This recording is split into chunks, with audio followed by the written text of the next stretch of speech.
What's up, friends? Welcome into a Tuesday edition of Rock Chalk Sports here on ESPN Kansas City and KansasNation.com with our technical director, Elijah Schmidt, assisted by Trey Myers and Dan Courtwright. I am Sean Kellerman. Thanks for joining us for another edition of Rock Chalk Sports here at the Kansas Nation studio. We have been lucky to be here for almost a year, Dan, and we're going to talk about that a little bit more next week because it's been a blast. I want to thank everybody out there who's been listening, of course, over on ESPN Kansas City and following us on social media. The likes, comments, subscriptions, they've all been huge. We've been able to grow this thing, and we're so thrilled that so many of you guys enjoy our content. Of course, if you miss anything from our show or any of our podcasts, a part of the Kansas Nation Podcast Network, check us out on KansasNation.com or on YouTube, Apple, Spotify, wherever you get your podcasts. It's been an absolute blast, and we're going to continue as we roll into year 2 of fall sports. Do you want to announce That's your call, what man. we're doing? It was your thing. This is kind of your baby. This is your passion point. This is my baby. Some point next week, so our official year, which, by the way, it technically has passed because we got fired from our old – I say fired. We took this new job a year ago, like last week, but our first official show was August 22nd. Now, the 22nd is on a weekend this year, so we can't celebrate that with you guys, but we will – do some kind of special thing for our 1-year anniversary. We're thinking of doing an award show. So I'm going to... Do you care to divulge anymore? Yeah, we're going to be wearing suits. I won't be wearing a suit. There's going to be a lot of confetti. Sean will be wearing a 3-piece suit. I won't be. A lot of confetti, like I said. We're going to be giving away a bunch of awards, different things like that. We're actually working with Jayhawk Trophy. Shout out to them. I'll just give them a free plug for this.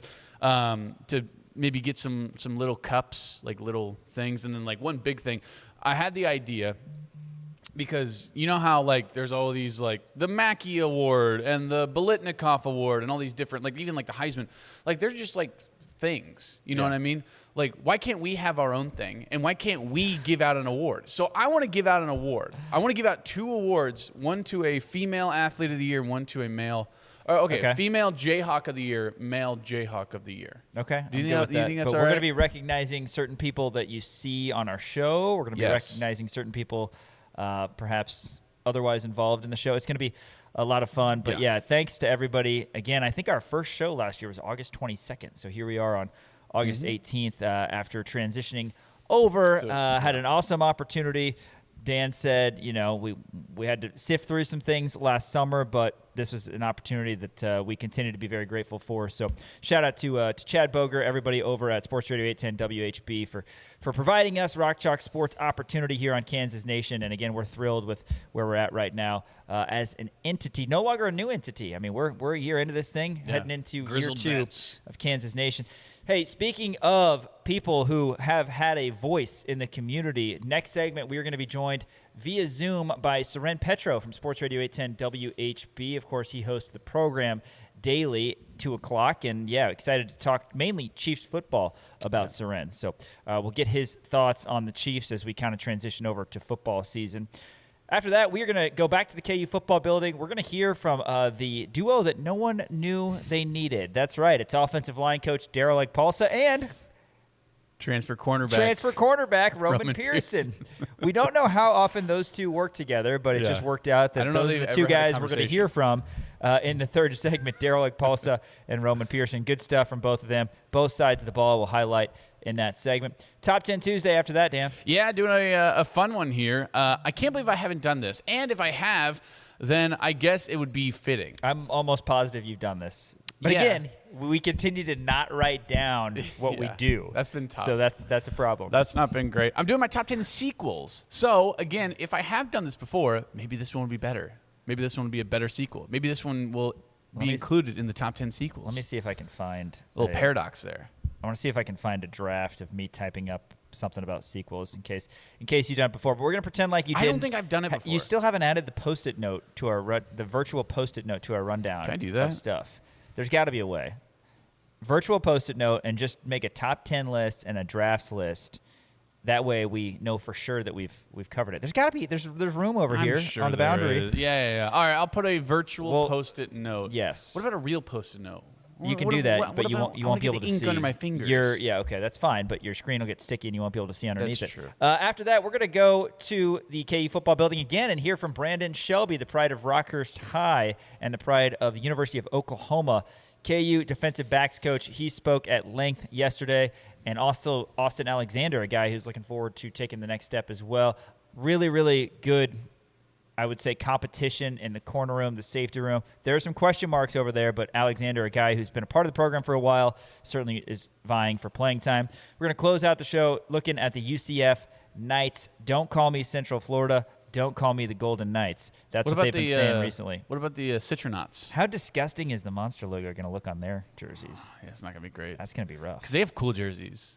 Like those moon landing ones it actually really would look cool. pretty good, the Monster logo on the Citronauts. Citronauts would be fun. You got the nice orange. Yeah, and that's true. They need to bring that back. I don't know why they don't ever bring that back. It's essentially just a guy with a big orange body and a spaceman helmet. Yeah.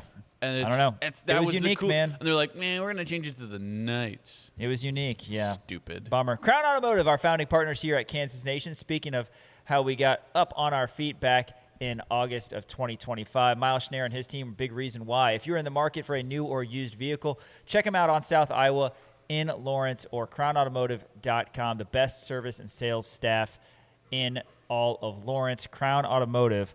Again, check them out. Tell them the guys at Kansas Nation sent you. Hey, here in this opening segment, we're talking AP preseason top 25. This came out yesterday. I understand the coaches poll also came out.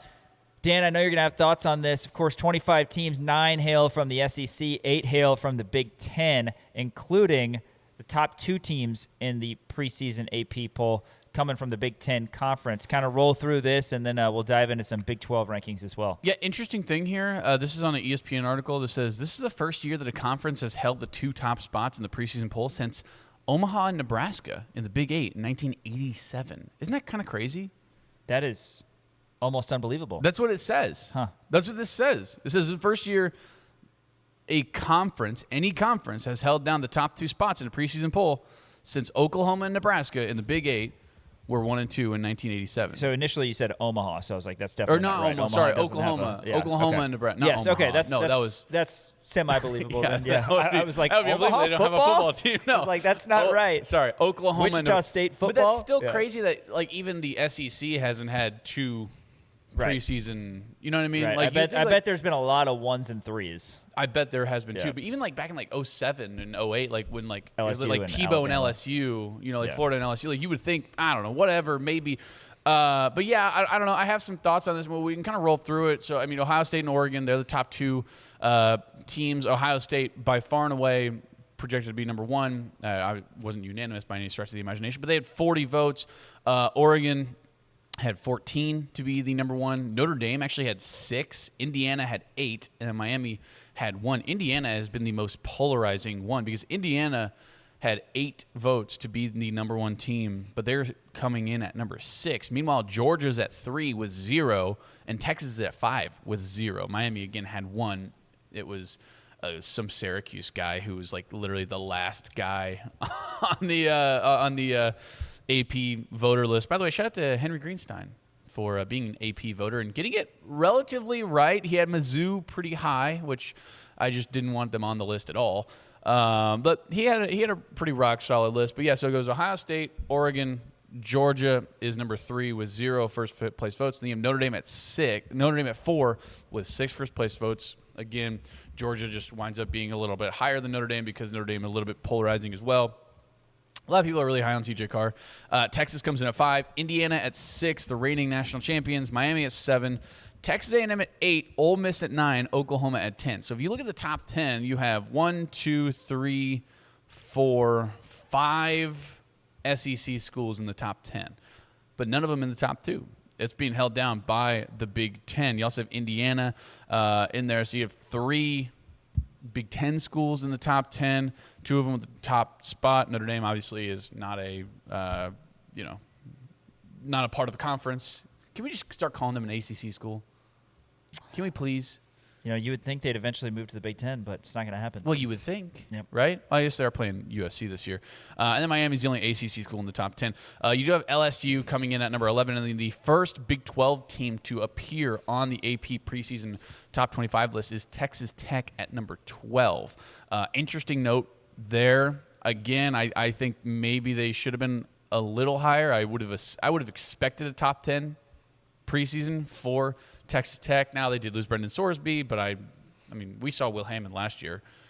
He's still pretty dang good, right? And they still have a lot of guys around him. Obviously, they're losing David Bailey. They're losing a number of different guys, but they're bringing in a lot of transfers as well. They have more money than God. So, I mean, I still think Texas Tech is going to be really good this year. Alabama comes in at 13. Kalen DeBoer, I mean, isn't it weird to think about Kalen DeBoer coaching for his job when he comes in at preseason 13?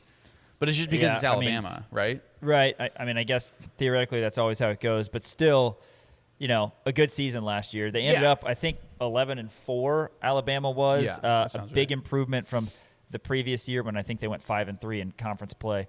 And we're in the ReliaQuest Bowl, if memory serves. College football playoff appearance last year. Yeah, and then the second Big 12 team does make an appearance at number 14 with BYU. No real surprises there. Barrett Bachmeier is really good. They have a lot of really nice players on the defensive side of the ball. USC comes in at tied, actually, with BYU at 14, both with 839 points, if you will. I don't understand how the points are really garnered, but whatever.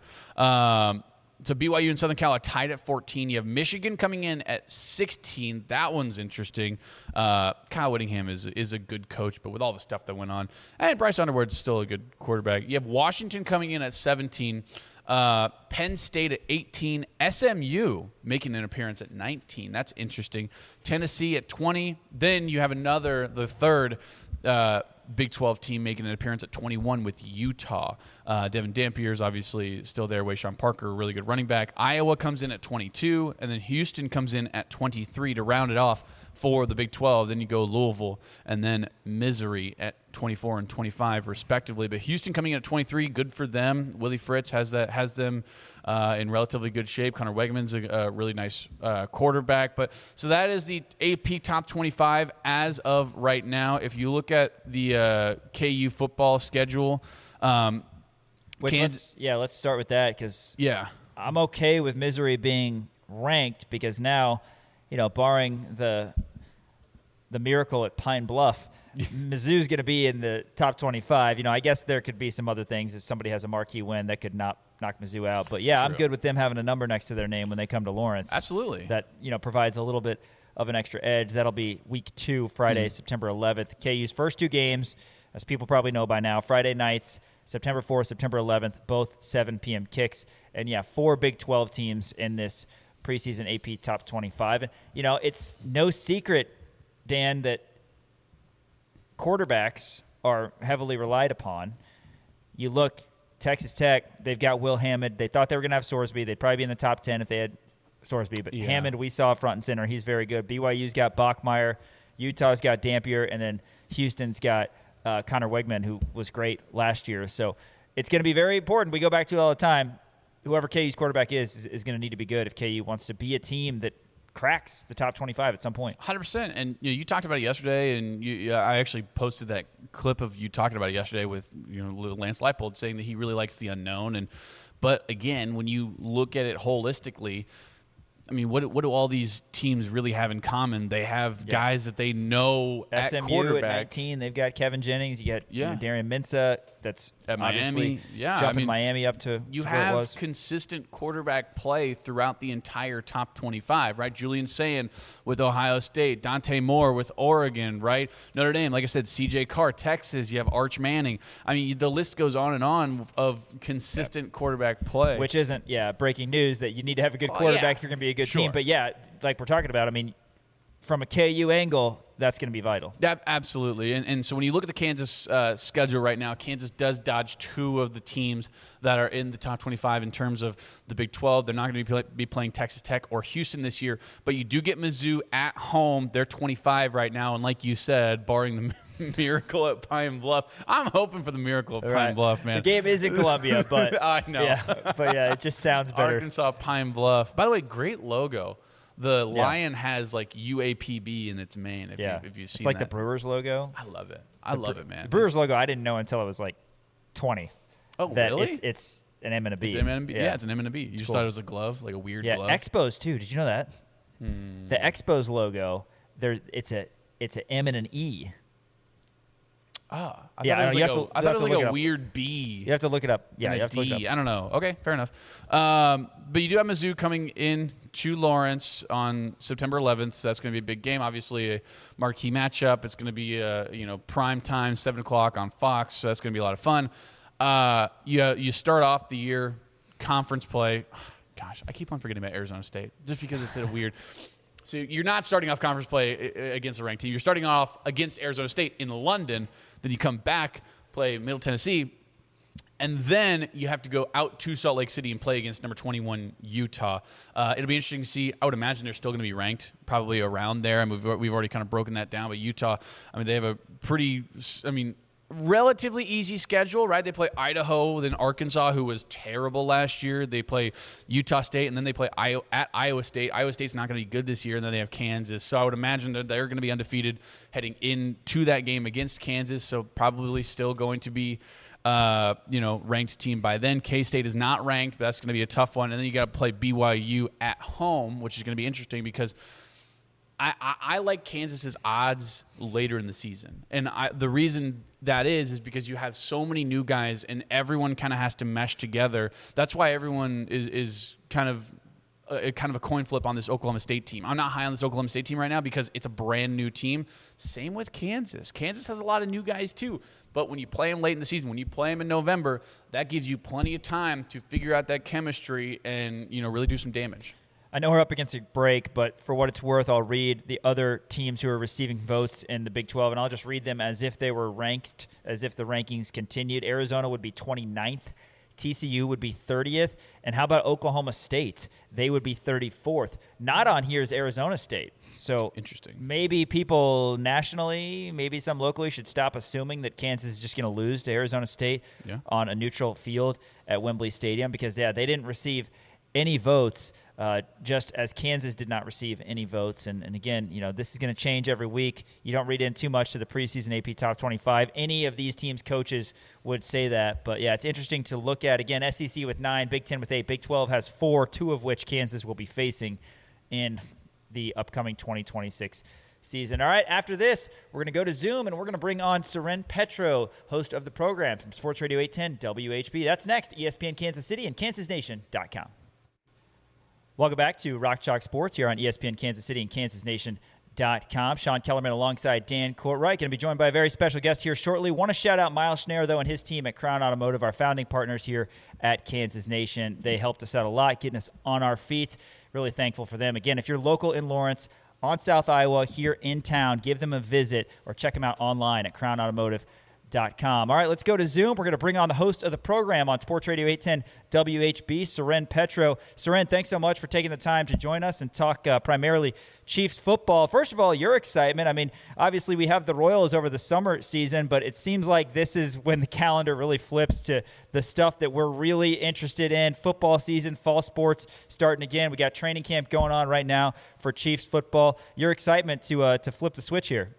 Yeah, I mean, I think, I've had people ask me what's my favorite sport, and my stock answer is whatever's about to start, right? Like, we've been grinding on Royals baseball since February, so it's nice. Even if the Royals were good, it's still nice to get that the new sport going, the new team, the team that hasn't failed. There's optimism, but there's also, a wide variety of things to talk about, the good, the bad, what they get done, what they not get done. So it's always exciting when a new sport starts, and football's king, whether people like it or not. The NFL is king, whether people like it or not. And so there's always an electricity when an NFL season gets started. And, I think most people, I think especially now when you hear that Patrick's going to turn 31 here before long, understand that, we're probably halfway through this era. And so every season should be treasured because we watched a lot of football in Kansas City without a Hall of Fame caliber quarterback. So every day that he's playing quarterback for the Chiefs should be enjoyed.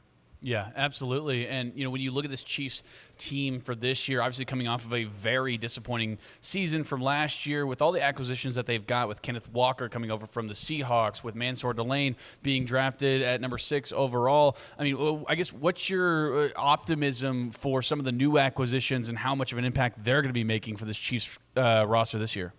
Yeah, I think it'd be unfair to call it optimism on the running back side. I think that's expectation. Right. I think we all feel that Kenneth Walker is definitively better than anything they had last year. I think most people would probably take Emmett Johnson after what we saw in the first preseason game over anything that the Chiefs had on the roster. So, I mean, I think their top 2 backs have been improved greatly, and so I think there's a feeling that the running game is going to be better. If it's not, I mean, something has gone horribly wrong. I think, to use the word optimism to really drill into, the way you phrase the question, my optimism is in the secondary because you've invested a lot in Mansour Delane. He better be good. He can't just be okay. You use 3 draft picks basically to get him 2, a first and a third. That's a lot of draft capital to go get a guy. And so basically pretty much everything you got back from Trent McDuffie you put into Mansour Delane. Now, you get a lot of cap savings, and that's an important part of the equation and should not be discounted. But if you make that kind of investment in a player, then he needs to be good. I thought Noel Williams should have been on the field more last year. He looked good in the final 3 games. When he got out there, he looked good in the brief glimpse we saw in the game against the Rams in the preseason game. And I have optimism for some of the depth. Canada was a guy that a lot of the metrics loved, even though he lasted into the 4th or 5th round. The metrics loved him. His tackling is top shelf.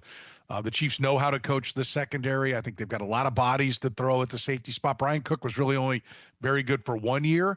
So I'm optimistic that Alohi Gilman and Chamari Connor playing safety full-time, that they can bring that safety level up close to where it was. So I think, there's a lot of optimism there that I think that by the end of the year, they can be as good or most of what they were. But up front, I know Peter Woods didn't show a lot in that first preseason game, but he's been very good in training camp. And you add him next to Chris Jones, you eliminate some of the double teams on Chris Jones, some of the depth they've got now. R. Mason Thomas didn't get to the quarterback, but created some pressures there. And you like to believe that they're going to be a lot better up front, which will help the back end. The less time you got to cover, the better you can look back there. And I think they're going to be a lot better at getting after the quarterback and just overall depth along that defensive line. So, I think there's real optimism that the defense can be as good, maybe even I think better overall as a unit this year. And they may need to be because they're, other than the running back spot, coaching was about the only thing they changed from an offense that was very disappointing when it was all said and done last year. Yeah, and that was kind of leading me to my next question. There's a flip side to that coin about, all the optimism that you have for the new acquisitions. There's a lot of places on this roster from last year that needed some patching up, primarily at the wide receiver position. Obviously, Mahomes did get injured, and you had, Chris Oladokun closing out the season when it didn't really matter. But what are you seeing out of this wide receiver group with Xavier Worthy? Is he going to be able to take that step up? What's Rashee Rice's role going to be? And we can get more into the Rashee Rice stuff, obviously, in terms of whether they should keep him or not after this next year. But, I mean, Travis Kelce's getting a little older now, too. And, you have some weapons. But, I mean, are you concerned at all about the pass catchers on this team? If you look at their moves and say what they did in the offseason tells you what they thought of their wide receiving core. They let 2 wide receivers in Hollywood Brown and Juju Smith-Schuster, who each played more than 50% of the offensive snaps, go. So that's like basically taking one full wide receiver that was towards the top of your depth chart, taking him off, and then you replaced him with a 5th-round pick in Cyrus Allen. Now, I share the excitement for Cyrus Allen. Even in his Cincinnati tape, he looks very bouncy, very, a guy that while the top end speed isn't there, a guy that you can see where he can kind of shake and bake and get off the line. And I think we even saw a little bit of a glimpse of that in that preseason game. I think it's a lot to expect him, to be the lead receiver or something like that. Maybe he'll grow into it. It's happened. Antonio Brown was a 6th-round pick. Puka Nacua. There are guys that have come from these later rounds and done it, but that's not the expectation. If you can just get a good complementary wide receiver, that'll be great. Anything beyond, it's gravy. So you basically said, we think Rashee Rice, healthy, can be a number 1 wide receiver. We think Xavier Worthy, healthy, can be a number 2 wide receiver. Now, neither one of them looks healthy. Xavier Worthy's already battled a shoulder. Rashee Rice hasn't had the same kind of explosion he had when he was healthy. He's looked better as training camp has gone along, but I don't think anyone would say this is premium Rashee Rice that we saw at the end of his rookie year. So, they put a lot into guys getting better. Now, the good news is you can see the difference in Chad O'Shea, the wide receiver coach. I mean, they're getting real coaching. There will be real accountability.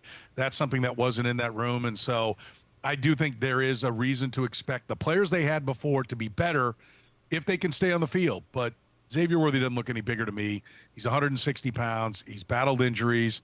It's simple physics. When 220-pound guys run into 160-pound guys, they bounce a long way. I mean, have you ever played pickup basketball with your kids? All of a sudden, you are Charles Barkley or you are Shaq, and you are able to turn and spin and go to the rim, and they just bounce off you and fly off you. It is literally the same principle that has Xavier Worthy being knocked all over the field when anyone gets to him. So he has to play a version of touch football if he's going to be available for 17 games. He's going to have to get down and protect himself, and he's going to have to call plays that don't have him, crowded around in traffic. He's going to have to learn to run routes that get him out into open space. And to this point, we haven't seen that. So, yeah, I mean, I think right now, if we're to say the 27 draft, what's need number one? It's definitely wide receiver, and so they're going to have I think outperform what is most people's expectation for this offense to take a big step forward.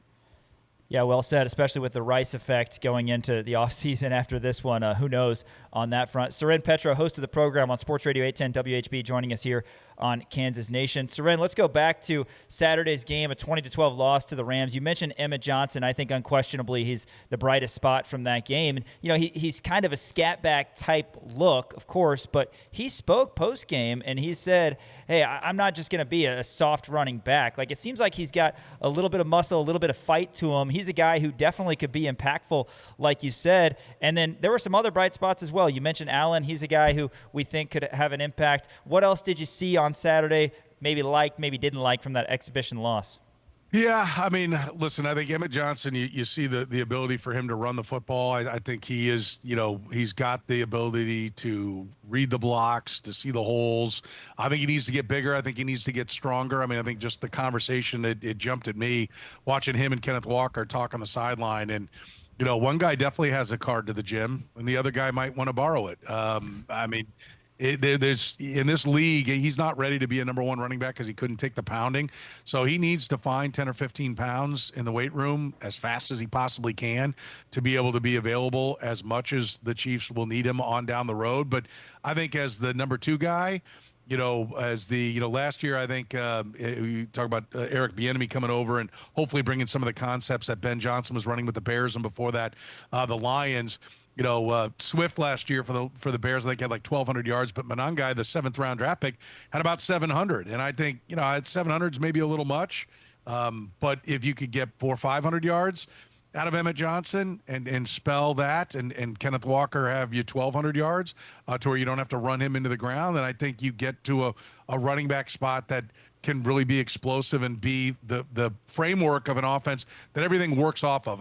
You still throw to win, run when you're winning, but if you can run to help your passing game work better, which they're going to need to play action, to get under center, to create more deception in what you're trying to do, then I think that's the key to this offense taking a big step forward. They were about 10th before Patrick Mahomes went down, which I heard Andy Reid late last year say, look, we were a top 10 offense before Mahomes went down. Yeah, this is a guy that, in the Patrick Mahomes era, who's the best quarterback in football, they've been 1, 3, 5, 6, 1, 3. Bragging about 10th is not what you should be doing when you have the highest paid quarterback in football. So they've got to, I think there's a lot of pressure in my mind on Andy Reid, secondarily on Eric Bieniemy to really maximize the talents they've got and change the dynamics of this offense. And at 68 years old, I think that's a really big question for Andy Reid. Yeah, absolutely. And if you know anything about the Chiefs, you know that Andy Reid's really the primary play caller. But bringing back Eric Bieniemy, I mean, adding him back to this coaching staff, do you think that's going to be enough for the guys to kind of rally behind him to get the Chiefs back into the playoffs? No, to put it very simply, I think that's what fans want to believe, that because I think a lot of fans, let's be honest, we don't necessarily understand everything that goes into coaching. All you got to do is go to a little league game, and a lot of dads think coaching is yelling louder than the next guy. They don't understand that what NFL players really want is for you to make them look better. you to put them in winning positions. Brian Waters told me a long time ago, all-pro guard, he said, listen, whatever the play's called, we're going to have to run it, whether we like it or not. That's going to be it. So we're all in and all committed to the play. But if you call good plays, if you call great plays, if you call plays that allow me to get the angle on a guy and pancake him, or to catch a guy coming around the edge that doesn't see me coming and I get to lay him out, I'll run through a wall for that guy. And your commitment to the play becomes even more. And he said, so, that's what you want as a player. And so I think so many coaches, get caught up in you got to hit harder, you got to run play. No, you got to put guys in a position to where they can blow somebody up, right? And I think that's offensive line coaching is one of the most misunderstood things that are out there, and creating the angles and creating, the things that allow offensive linemen to have success, and not just telling them to line up and physically beat somebody one-on-one. That's great if you have the biggest kid on the team that's a D1 recruit and all that kind of thing. But, good teams win with guys that are just okay players because they coach them into the right positions. That being said, Eric Bieniemy's strongest suit is setting a tone. And I do think there is an element that he will bring to them. One, he's not afraid to get in people's faces. In fact, that's why he's gone. He got in the faces of the star players, and the star players wanted him gone. It is a little rich to hear Travis Kelce talk about how much he wants Eric Bieniemy back when it was Tyreek Hill and Patrick Mahomes and Travis Kelce that his act had kind of worn thin on. Now, it's been gone for a few years, and so I think it's new and it's fresh, and I think they see that some of the young guys around him could use a big dose of Eric Bieniemy, and maybe Eric Bieniemy's learned to, I know who I got to go after, and I know who I got to stay away from. I hope so. But here at training camp, setting the tone, accountability, this is when he can do the most. That's why it was really devastating, obviously, personally for his family. I mean, a horrible tragedy that no one should have to go through, and hopefully they're coming out of that. That's first and foremost is the human element of it. But it was also an important time for Eric Bieniemy to be the best Eric Bieniemy and have the biggest impact on this team. As they transition into the season, you guys said it. I mean, Andy Reid designs the plays. Andy Reid calls the plays. It's on Andy Reid to figure out what schematically is going to work best. And I think it's huge because another 6-11 season, you've got then a 69-year-old coach that's going to tell you again, yeah, we got it all figured out. Yeah, we're going to make the changes. I think you're a lot less likely to believe that he knows what changes need to be made if he can't get it done this time around.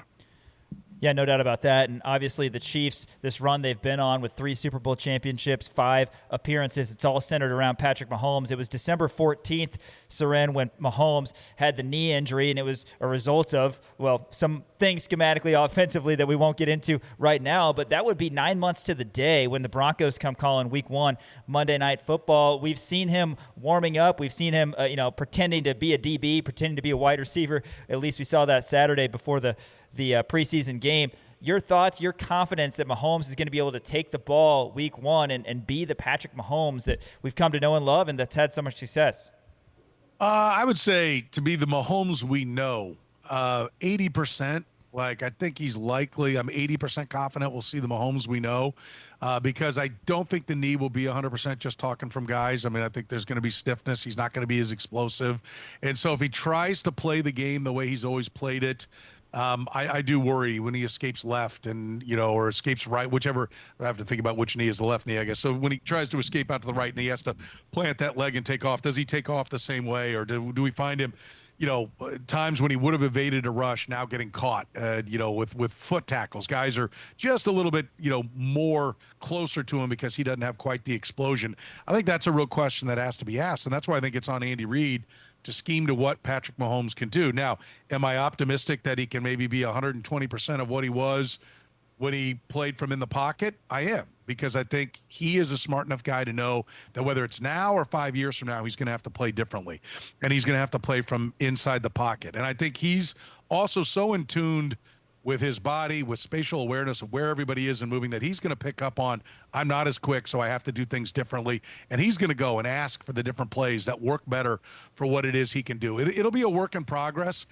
I think it's, I understand not wanting to play him, to protect him in the preseason, but it would be great if he could get out there at live speed and start getting a feel for what he can do and what he can't do and what parts of the playbook are going to work best for whatever he is physically this year. I think he'll be better physically next year than he is this year. And let me tell you, I mean, for 9 months, He started immediately. He was the first guy in the building. He was beating everybody to the building. They would get in there. He was in there with his trainer, Julie, and stretching, doing whatever it was he could do. Everything someone could possibly do to rehab a knee has been done. So he is as good as you can be. 9 months being removed from surgery, but he is still 9 months being removed from surgery, and that's going to be a learning curve for him and I think the entire offensive coaching staff. Yeah, great insight as Soren Petro joins us. Chiefs next up Saturday, 6:30 against Tampa Bay at Raymond James Stadium. Soren, last thing for you.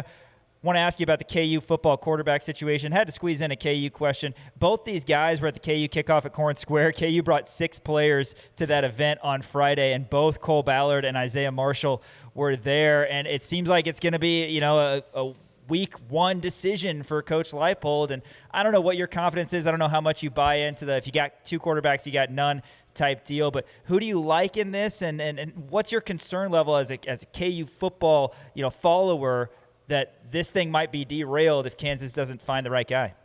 I think with Lance Leipold and Kotelnicki, you've got a couple of good offensive minds. You've got guys that know what they're doing. So I think whatever they have, they'll get the most of it. I feel pretty good about that. I do subscribe wholeheartedly to if you have 2 quarterbacks, you don't have one. You can survive that way much better in college than you can the pros. Just because of the practice time, the defenses just aren't as complex. And so I think if you're going to have 2 quarterbacks, have 2 different looks and put a lot on the table for the defense to account for. First thing a defensive coordinator will do when he sits down and starts in on a new team is the quarterback a threat to run? If you can present that as part of the equation, then there's a lot of time that has to be spent on who picks up what, where, and when. And so if you can really, I think, give them many, many looks, and I think Kotelnicki's been fantastic at that. If they can show a lot of looks, I think you can win with 2 quarterbacks. You will not win because of 2 quarterbacks, but you can win with 2 quarterbacks, which means you're going to have to play defense. You're going to have to run the ball. You're going to have success on a lot of other things. And schematically, you're going to have to find some gotcha moments where you just absolutely turn the defense inside out and you give the quarterback a guy who's wide open. So I think they can win this way, but they're going to really need to get it done on the sidelines. And ideally, you'd like one of the guys to grab the job, and who knows, maybe one of them has. And this is just, the way for Kansas to try to keep everybody on their schedule guessing as to what they're going to be. And I don't know that much of it will be answered in Long Island. I don't think, I think you're going to play both quarterbacks there. You may have one in mind, but you play both there and make Missouri prepare for 2 before you get into a game that really is going to be a big one for their season. Yeah, absolutely. Soren, one last thing. I know you're up against a break, but real quick thoughts on maybe the AP preseason top 25 that came out. I'm not asking you to roll through all of them, but anything that kind of sticks out to you in terms of the preseason AP top 25? I think the SEC is getting their nod, but the Big Ten is still at the top. So I think from a college football landscape, 3 straight championships have earned the Big Ten. Yeah, I don't know how you'd know Ohio. And listen, I did the AP poll for many, many years, so I've gone through the exercise. And you do your best, but do we really know that Oregon's better than Georgia or Ohio State's better than Georgia? Right. I don't know. I know that the money. The payrolls, when you look at what the top payrolls are, they're at the top. And I think that's one of the things that, college football is wrestling with and trying to figure out. And there's much more money in the Big Ten and the SEC, and it reflects on where the rankings are. But, there were schools that were nowhere to, Indiana was 16 and they ended up winning the championship last year. Clemson was 6 and, had a dismal season and wasn't even ranked before it was all said and done. So there will be those things that change. 4 Big 12 schools in there. I think it's probably a fair way to start the season, and it's going to be on the Big 12 to win games out of conference to earn some respect and make those conference games. Because once you get into conference, you're just trading success with the teams that you're playing. So I'd have to go back and look. But, KU beating Missouri would be a giant step for the Big 12. I mean, all those types of games are going to be really important for them to build equity in what their programs are so that when the Big 12 is trading wins amongst themselves, their quality wins are not looked as, well, that's a team that got housed by Missouri by 40. Who cares if they beat Texas Tech? That just means Texas Tech is worse than we thought. You beat Missouri, and then a win over Kansas means something the rest of the way. And so I think that's an important part of the equation. But the top 25 is earned over the previous 3 to 5 years. Like nobody just jumps from nowhere to number one. So the schools that are there have been successful. They've been winning. They're spending money. They deserve to be up at the top. And now it's up to the Big 12 to win and start earning their right up the rankings here moving forward. Soren Petro, host of the program on Sports Radio 810 WHB. Really appreciate your time. Have fun this football season. We hope to have you on again sometime soon. But thanks so much for joining us on Kansas Nation. Absolutely. Thanks for having me. I look forward to talking again. Absolutely. That's Soren Petro joining us via Zoom here on Rock Chalk Sports. Hey, more coming up after this. We're going to go back to the KU football building and hear from a coach and a player during fall camp. That's next. ESPN Kansas City and kansasnation.com. Just 1 hour today on ESPN Kansas City. If you are listening on ESPN Kansas City, make sure you transition over to kansasnation.com following this segment for the rest of Rock Chalk Sports. Jayhawk fans, show up, pack the field house, and wave the wheat when it comes to money. Ameritrust brings that same energy. That's because financial well-being isn't just something they offer, it's why they exist. Real people, local decisions, a team that actually knows your name. When you're ready to improve your financial game plan, they are ready. Ameritrust Credit Union is the official financial well-being partner of Kansas Athletics. Visit Ameritrust.org to learn more. Federally insured by the NCUA. All right, let's go over to the Anderson Family Football Complex and hear from KU offensive line coach Daryl Agpalsa. As we pass the midway point of camp, how has your group been so far? Good. It's been a steady climb. Working on improving. It's not linear. There's ebbs and flows to it, but after 9 practices right now, we're moving in the right direction. We're not where we need to be yet. I don't think anybody would say they would be at this time of the fall camp, but I like our room and I like what we're trying to do.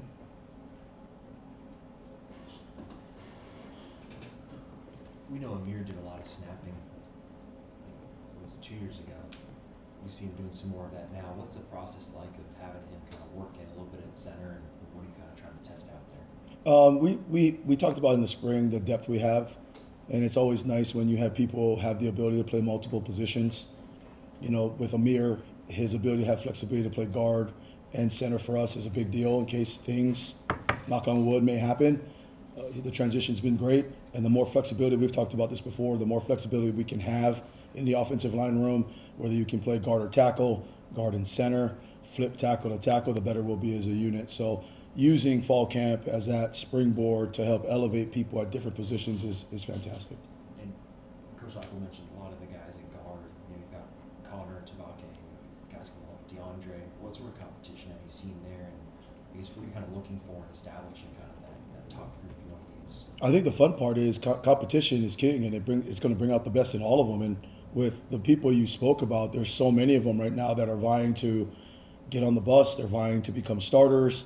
They're vying to, in their mind, what they want to be this season and the role they want to be in this season. And the fun part for me as a coach is you allow them to go and to compete with one another. I've said this before. I think we got a really tight room. They really enjoy being around each other, and I really enjoy being around this group. But it doesn't get in the way with their progress towards what they want and their goals. But with the moving around and shuffling at guard, it's helping bring the best out of everyone. And that's the fun part as we get through 9 practices so far this fall. Lance has talked pretty highly about DeAndre Harper. What have you seen from him so far? A lot of great flashes from that young man. He's a young player. Obviously he was a transfer in a couple of seasons ago. He's really worked to change his body. Truth be told, I actually recruited him out of high school at my previous school, so I kind of knew a little bit about him. And he's been a pleasure and he's been a blessing, and he's worked really, really hard to take the steps that he needed to show, because he is a talented young man. But in the last 9 practices, he's continued to elevate even from the spring, and that's great because it just creates more competition within the room. Sounds like a lot of versatility with him. Yeah, when we started fall camp, he was playing tackle. And, our goal right now, and Coach Leipold will say this all the time, is we're always looking to put not necessarily the backup in, it's the next best lineman in. And I'm pretty transparent with that in our room. If one of the 5 go down, we're trying to find how does number 6 get on the field. And with him, he's moving in that direction. So the more flexibility, like we talked about with the other guys, the more flexibility he has to play both guard and tackle, the better we'll be. What do you think that next step will be for him then to solidify that kind of role? I think at the end of the day, it just comes down in our room. It's a matter of consistency.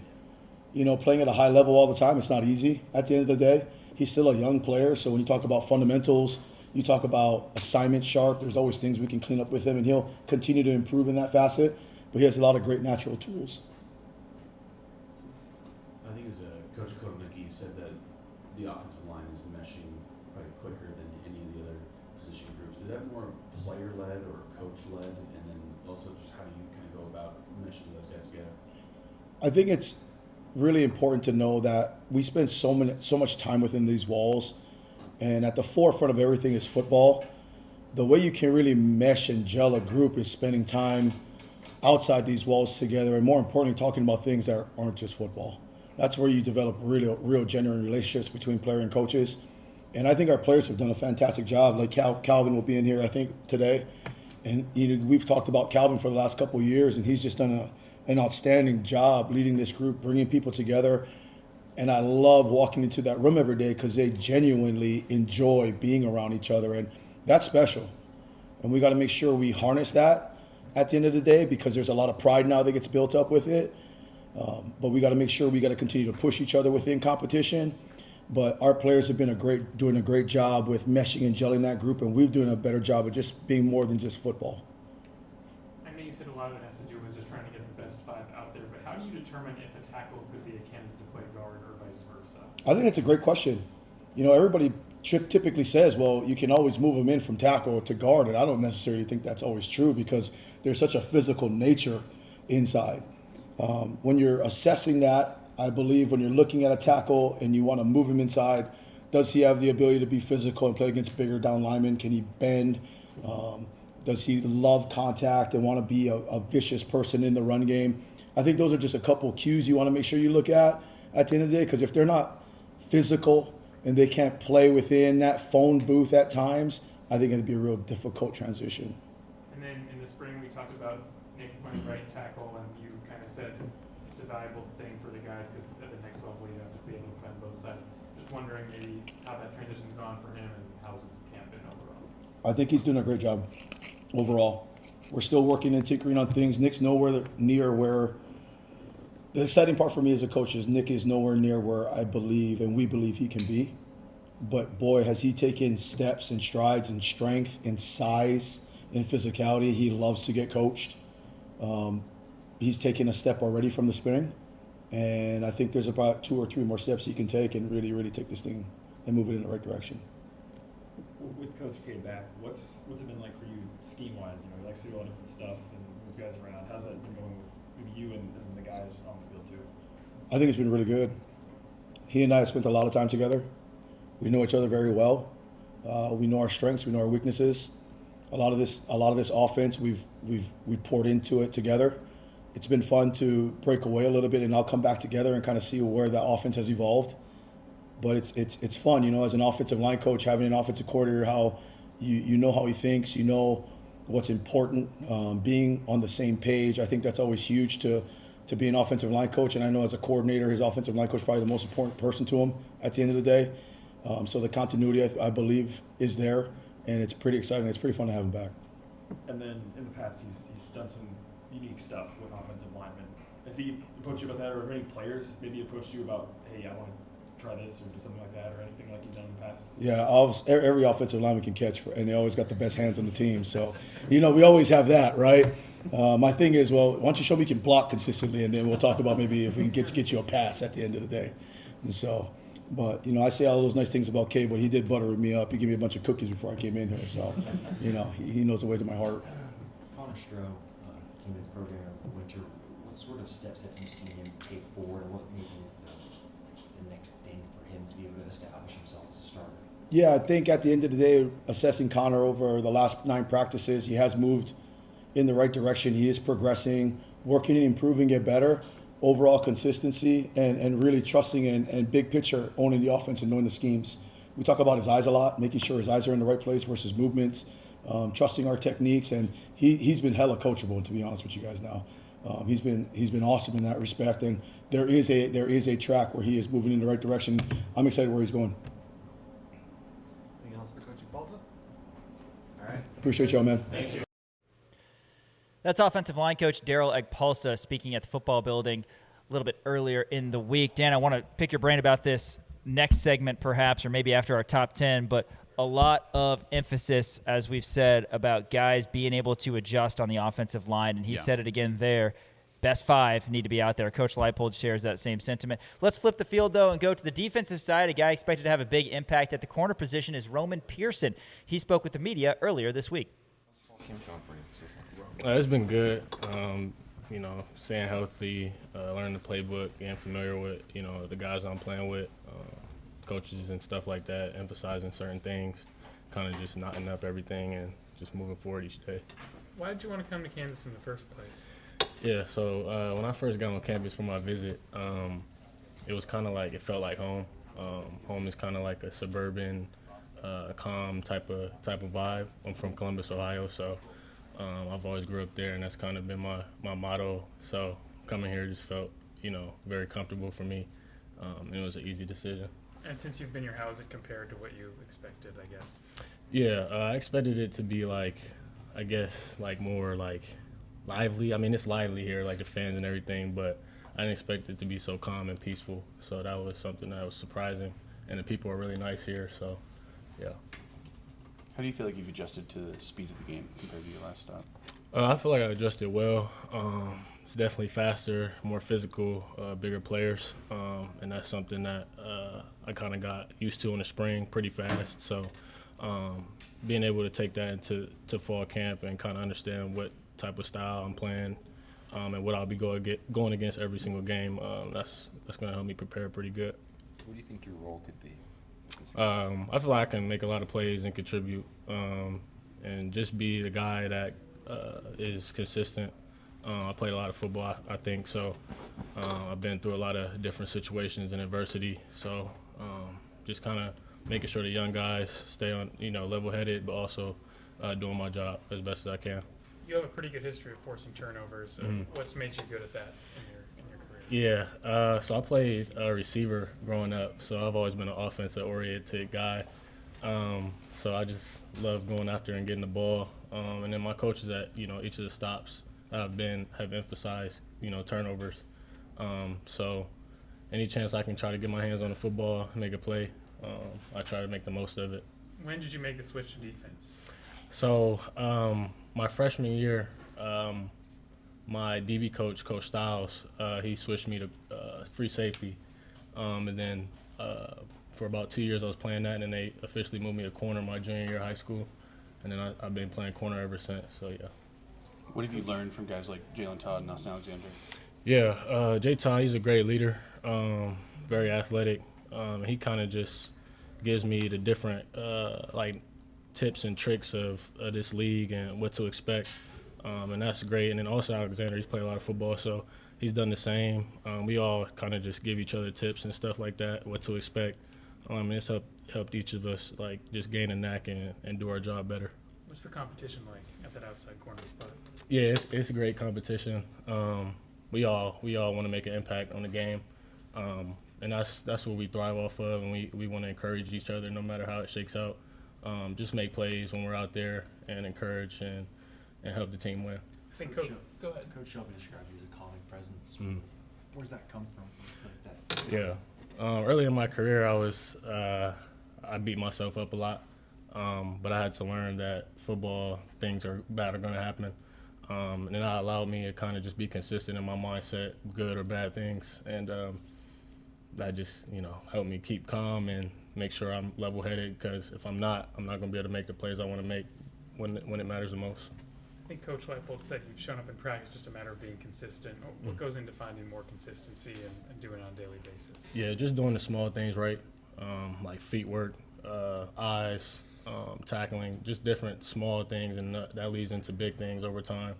So just kind of harping on that. Our coaches always talk about the small things. So, yeah. What are you looking forward to about getting to play in that stadium? Yeah. You got to practice in it recently, too. Yeah, I've been actually thinking about it a lot. I know it's going to be loud and rowdy. The fans here are amazing. I just can't wait to make plays in front of them, win games in front of them, and hopefully win a Big 12 championship and get to the playoff. You mentioned being a veteran guy, having been around, obviously played 2 previous schools. What are some of the biggest things you learned from the early stages of your career that you think will help you out here? Just next play mentality.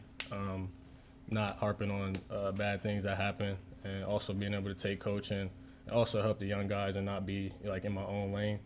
I think it's a great benefit and a great satisfaction knowing that you can feed into the guys around you, and seeing them make plays is a great thing. Big things expected out of incoming corner Roman Pearson. That was him a little bit earlier this week. Hey, if you're listening on ESPN Kansas City, flip on over to kansasnation.com for the remainder of the show. We're going to be talking a lot of different things. We've got a Top 10 Tuesday. We've got Brandon Shelby, Austin Alexander, and much more on Rock Chalk Sports, ESPN Kansas City, and kansasnation.com. Welcome back to Rock Chalk Sports here on kansasnation.com. Hey, we've got a full week of content coming up for you. Thursday is KU Football Media Day, so we are going to be over at the indoor practice facility getting all sorts of interviews and content from the guys as fall camp rolls on. And on tomorrow's show, we're going to have Henry Greenstein. We're going to have KU mailbag, all sorts of stuff. So be looking forward to that right here on Rock Chalk Sports. In part, brought to you by our friends over at Heinen Outdoor Power Equipment. Yeah. Sean, are you an outdoor enthusiast? I know you spend a lot of your time being an outdoor enthusiast on the open prairie of State Line Road, if you will. Yes. But memories. Do you know Heinen Outdoor Power Equipment, they are actual outdoor enthusiasts. They're excited to help you experience the fun and adventure that quality lawn and garden and outdoor power equipment can bring into your life. They're an outdoor power equipment dealership serving the Lawrence area and the Valley Falls area, offering the best in new and pre-owned Ferris, Hustler, and Country Clipper mowers, Mahindra tractors and implements, Arctic Cat ATVs and UTVs, steel handhelds, and Billy Goat specialty turf products. Check them out at HeinenOPE.com. That's HeinenOPE.com. Heinen Outdoor Power Equipment. Line versatility I wanted to ask you about before we get into our Top 10 Tuesday. I briefly talked about this after Coach Agpalsa spoke, and it's something we mentioned a lot. We haven't talked a ton about the turnover in the offensive line. You know, we talk a lot about the skill position. You know, we try to hit every position, but this is a big deal, especially because it's feeling very similar to me, and I think I said something about this the other day, the flipping of Bryce Cabledew from one tackle spot to the other tackle spot. This is different, though, because we're seeing Amir Herring take a lot of snaps at center. Amir Herring is one of your two returners on the offensive line. You feel firm about Calvin Clements protecting the quarterback as the left tackle. Herring, we were thinking, you know, heading into fall camp, he was going to be your guard, and you had Oklahoma State transfer Casey Carpenter going to slide into your center spot. But now we're seeing Herring take more snaps at center.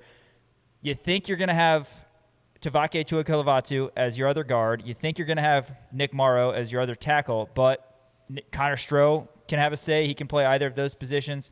But getting back to what Coach A said about offensive line versatility, that's going to be important. How do you see this playing out given the fact that Herring is taking more snaps? And again, there are three spots that need to be won, not even counting the center spot. I think that the Long Island game is going to say a lot. And I think that it's going to be a good – I don't know. I don't want to say – like the only word that's coming to my mind is like exhibition. It's not an exhibition, obviously. It's an actual football game.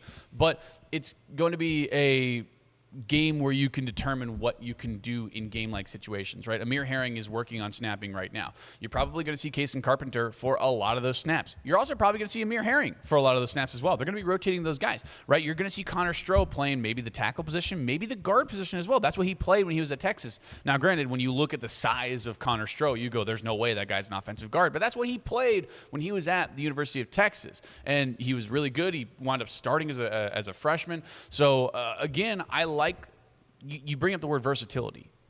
Amir Herring, that's a versatile offensive lineman, a guy who can play the guard and then switch over to center whenever he needs him, right? Connor Stroh has the size to be able to be a true power for offensive tackle, but also is more comfortable playing the guard spot, right? Tavake Tuikilavatu can play on either side of the ball. So you like the versatility that they have. I think week one is going to be kind of a feel-it-out kind of situation where you're going to see so many different combinations.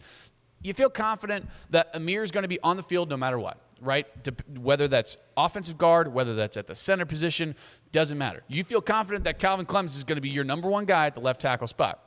Nick Morrow is you feel pretty confident that he's going to be that number one guy at the right tackle spot, right? You're probably going to see some rotation with him and Connor Stroh. You're going to see some rotation with Connor Stroh at the guard position. So this is going to be one of those feel-it-out moments, and hopefully they get it figured out by the time fall camp ends and after they see real game experience in this Long Island game heading into the Mizzou game, because that's when it really matters. And Soren Petro, who joined the show a little bit earlier, talked about how against Long Island, you're going to see both quarterbacks kind of similar. I mean, you're going to see all sorts of stuff. I think Kansas beat Wagner last year. It was like, I don't know, what was it, like maybe I'm thinking a Lindenwood game, like 48-3 or something. Maybe that was Lindenwood a couple years ago. 46-7 was Wagner. Okay, game. I think 48-3 was the Lindenwood game. But bottom line is you're going to be able to look at different combinations, to your point. And we should point out that Kansas has talented guys behind this offensive line, running behind the offensive line. 2 guys named to the preseason watch list for the Doak Walker Award.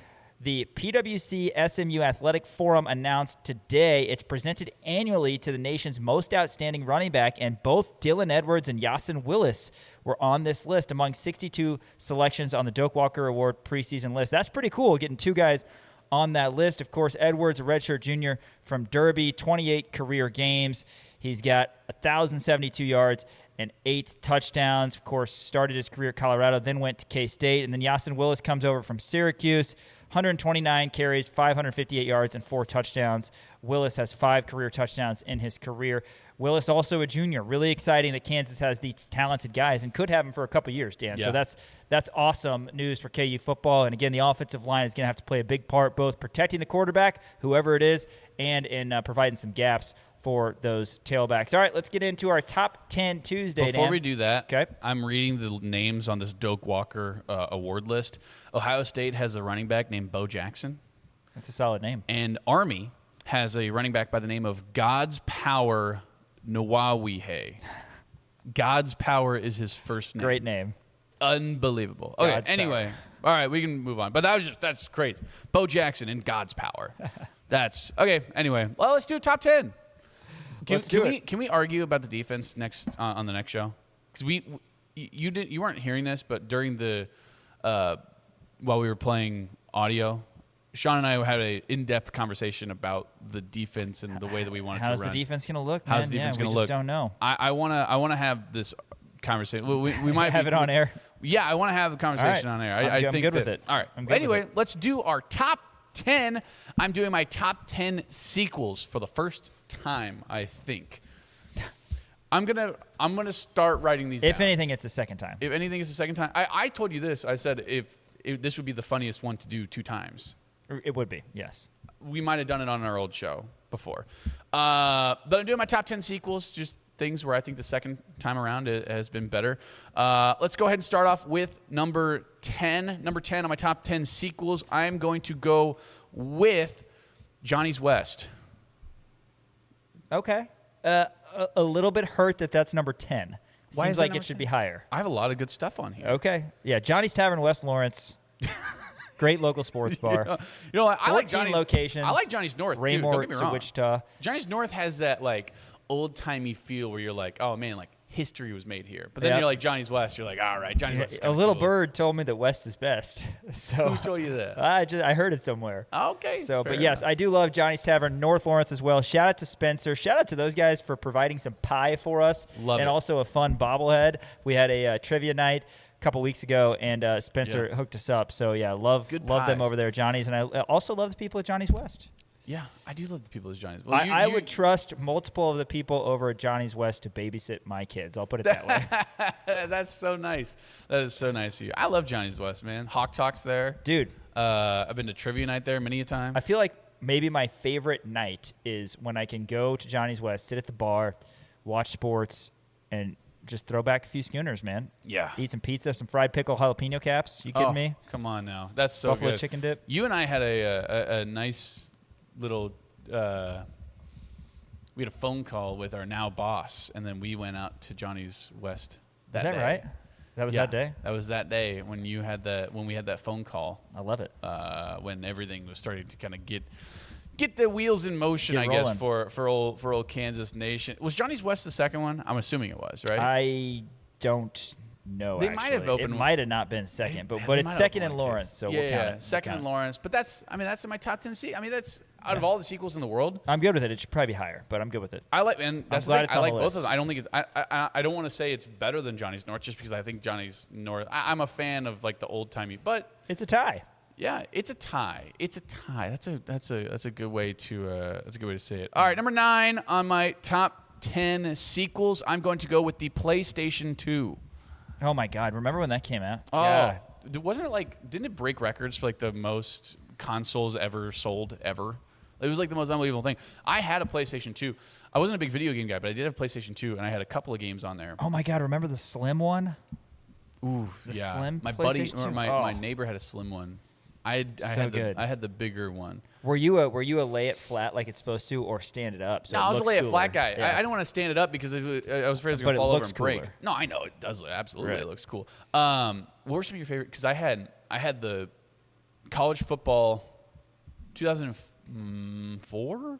Oh no, what the one that Larry Fitzgerald was on the cover. I had that game. 7?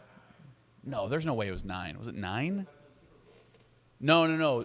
College football. College football. When he was in a Pitt jersey. Hmm.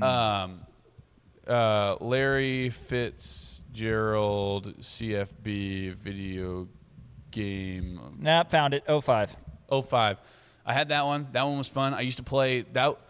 You can get it for $5 at GameStop. That's amazing. I used to play the mascot version. I would always play as Kansas, and I would always so play good. against Stanford because they were the trees. Yeah. Oh, so much fun. I also had the SpongeBob SquarePants movie, the video game.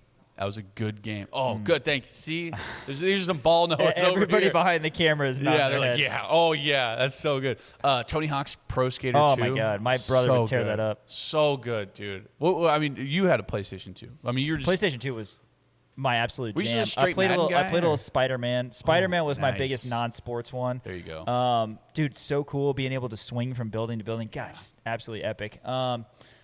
I remember one night. I mean, because we've all had these nights, just getting absolutely pissed because you kept losing. Like you remember those? You remember those nights? Yes. I mean, just Oh, man. just so bad. But no, yeah, Madden, MLB The Show was huge for me. I'm gonna Oh, play MLB sure. The Show all the time. It's awesome. That's fair. Yeah. There was a in the SpongeBob SquarePants the movie, the video game. There was I took a like a 3-month hiatus because there was one. I was Patrick, and you had to drive the Burger Mobile, and I just couldn't get past this one like level, and I was so mad. I literally stopped playing video games for like 3 months because I was getting so frustrated because I couldn't beat it.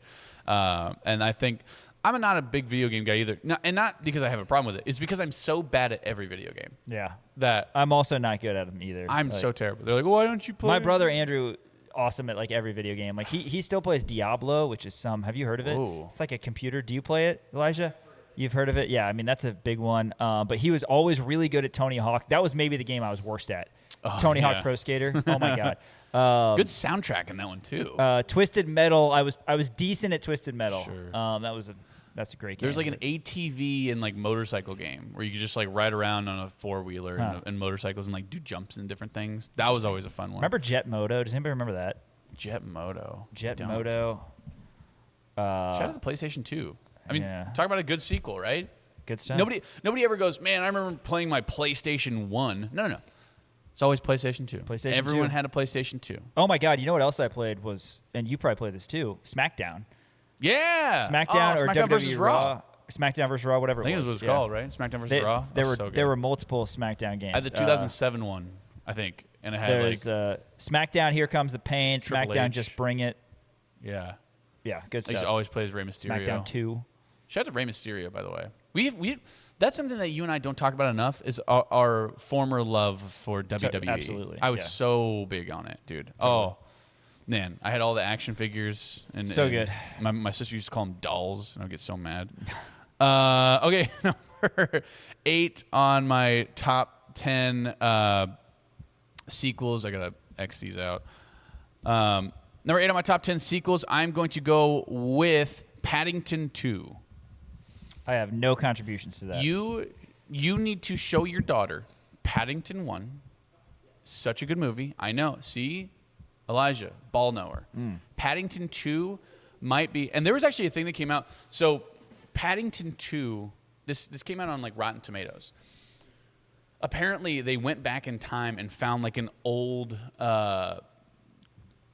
review of Citizen Kane that apparently was like not good, and so they added that into the big thing in terms of like Rotten Tomatoes, and that bumped Citizen Kane down to the number 2 movie of all time, and it bumped Paddington 2 to the number 1 movie of all time. That's true. That is true. You can look that up on Rotten Tomatoes. Paddington 2 was like the number 1 movie ever. It's so good. It might be the perfect movie. Who's in it? Paddington. Well, I'm aware. Hugh Grant. Yeah. Hugh Bond. All the Hughes. No one else that I know. The only person I know is Hugh Grant. Great movie. I'll trust you on it though. I will take Ava at some point to Paddington 1 and then Paddington 2. You don't and by take her, take them, I mean streaming service. You should. And like it's so good. He's just a little bear that loves marmalade and just a pleasant guy. And in the second one, he goes to prison. It's unbelievable. And you go, how can a bear go to prison and that be a good movie? But it is. He accidentally dyes all their striped clothes like pink with a red sock. It's so good. Man, we're getting low on time. Okay, fine. We are literally only on number 7. I know. Dan. This segment has been I can talk about Paddington, 17 minutes long. I can talk about Paddington 2 forever. Number 7. Number 7 on my top 10 sequels of all time. I'm going to go with one that Trey Myers gave us, the national championship to the Orange Bowl in 2008. Great poll. Orange Bowl, if I'm won. not mistaken, and somebody can back me up on this, I think the Orange Bowl was on January 3rd, 2008, and then the national championship was on April 7th. I'm wearing an Orange Bowl shirt right now. Ah! It's January 3rd, 2008. How about that? Look at you. And then April 7th was the shot. Yeah, but that best year ever, man. Did you ever get that shirt? That The one capped said off best year ever? I think I have one that's like year of championships or something. I have another one at my house somewhere. But yeah, I mean, talk about a great sequel. You go, man, how could this year get any better? And it did. And it did. It got better. It's great. It's amazing. That was 10, 9, 8, That was 7. 7. That was 7. You Let's go still with didn't number your No, I list. didn't number them. No. Number 7. 6 on my top 10 sequels. I'm just going to go with dessert. See, to me, the sequel is the entree because I'm an appetizer guy. Yeah, that's fair. I was never a big appetizer guy. See, my What high do you school think that- girlfriend, when I what's would go out dessert? with her family, we would like go to a Mexican restaurant, which I guess is kind of weird because you always get chips and salsa. Yeah. But they would always get flan. Like that was the dessert. I think that's traditional Mexican. Yeah. And they, I mean, like a tres leches cake. Yes, and Shout out this to was Tres they were Cosas. not a Mexican family, by the way. Sure. But this was their thing. They went and they got flan after. Whereas I'm like, I get to the Mexican restaurant, like I want the guacamole, I want the cheese dip, and then the sequel to me is the entree. Okay, that's fair. But you don't growing like up, I was never an entree guy. Not an entree. I was never an appetizer guy. I only started getting into appetizers after probably college because I didn't have funds. Appetizers are my favorite, man. He ain't got no funds. Yeah, but I used to just go like, just go straight in. Just go, give me the burger and fries. Chow that down. Yeah. You know what? I can go for some ice cream right now. Nice little sequel. Okay. It's a good sequel. I mean, hey, So I what do you good view dessert. dessert I'm as? good. Is the dessert the post credit scenes? The what? The post credit? Is it the what do you view dessert as? Is it a threequel? The third installment? I of the generally meal? don't do dessert. No, it's a munchies thing later, and that's like Sour Patch Kids and sour Skittles and sour gummy worms That's good. and sour Starburst. That's good. Yeah. Okay. Some of the fair best enough. desserts. Number 5. Honorable mention that I don't have in here, just leftovers. True. Like leftovers. Yeah. Number 5 on my top 10 sequels, I'm going to go the Big 12 to the Big 8. So I know I didn't like this. You said this before, and I you hated said, it. oh, well, it was the Big 7, and then it was before that it was the Big 6, and then before Right. that it was the Missouri Valley Conference. That's honestly, this is a terrible selection. Big 8 was great. You know what's better? The Big 12. This is not a good pick. Now I'm by talking you. about the true Big 12. I'm talking about from 1990. What is it? 7 or 5? When Big 12. You know, the world existed before you were born. You know that, right? I'm aware. But it didn't matter. You were born in the big. Yeah, but I knew it existed, but none of that matters. 1997 to 2011, That's the Big 12 that I'm talking about. The perfect Big 12. With Texas, you had A&M, you had Nebraska, you had Mizzou. You also had OU, Oklahoma State, KU, Colorado, Baylor, Texas Tech.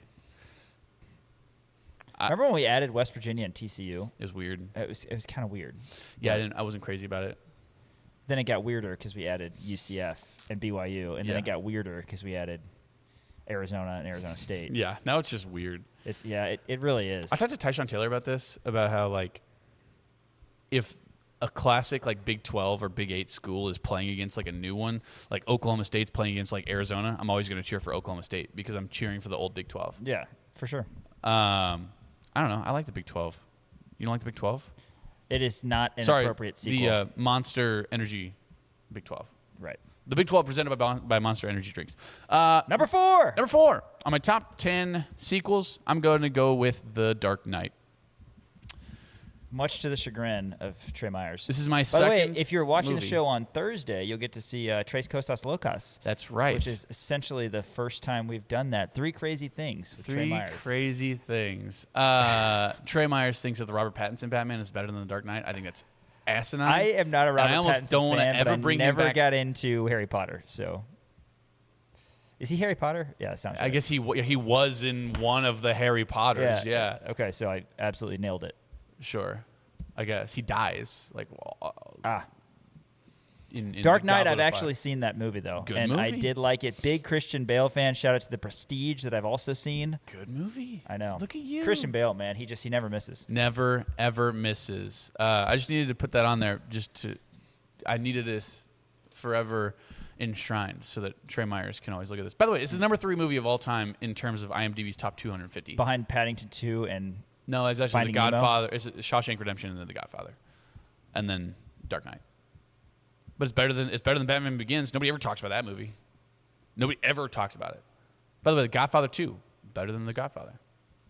Okay, number 3 on our top 10 sequels. I'm going to go with Todd Reesing as the sequel to Carrie Meyer. Okay. Is that fair to say? It is fair to say. Because Carrie Meyer started as the starting quarterback. Yes. And then Todd Reesing beat him out. Talk about the then most they moved fun Carrie. KU team to ever play with was college football those years. Where, like, I would draw up trick plays where Meyer was the quarterback because he was the best wide receiver, but also... It's actually just wide receiver But number also, he very much could throw the ball because he was the backup quarterback. 10. He could. So, man, I loved it. You had But you they had didn't have Marcus names. Henry, you had Desmond Briscoe. Well, right, yeah, no names. Derek Fine. No names. Yeah, that was fun. You went from Dexton John Cornish to Jake Sharp, Brandon McAnderson. Great stuff. Brandon McAnderson. Number 2 on my top 10. Andy Flower was talking about this at the trivia night. He said, it's funny how whenever Dan does a top 10, 10 through 6 take like half an hour, Yeah. and then 1 through 5 take like 5 minutes. Gotta because- wrap it. Yeah, because we gotta wrap it up. I know. Because you get so fixated on I can talk about Paddington 2 for an hour. Okay? That it's like, we got to go, man. We're up against the clock. You haven't seen Paddington 2. When you watch Paddington 2, you're going to come in and say, we got to open the show with that. That's how good of a movie it is. Number 2. Number 2. David Booth, Kansas Memorial Stadium. The new one. The newly reimagined David Booth, Kansas Memorial Stadium. It is actually not newly reimagined. It's just reimagined. Remember you looked that up? Yeah. So the reimagined. It is, but it's been relatively newly reimagined. New. In terms of, like, history, it's pretty new that they reimagined it. The reimagined David Booth, Kansas Memorial Stadium. Shout out. I miss the old Memorial Stadium. We talked about this. Nostalgia. But at the same time, like, you look at it now, you go, ooh, it's pretty nice. It's pretty nice. Pretty nice. It was nice. It was beautiful. Like, they let us out on the field for practice. What was that, like Friday? Oh, or my whatever? gosh. We were out there for the Voice of the Jayhawks, Brian Haney's wedding. That's and we right. got to see, it was We very got to see cool. Brian Haney kick a field goal. Yes, That was virtually. exciting. That was Kick a virtual field goal. Yes, it was in the middle of the ceremony. Yes. And then he came back. Very and cool. And then they got married. It was actually really cool. I loved it, was- a lot. that It was- was that was such pretty a cool. good idea. Yeah. Number 1.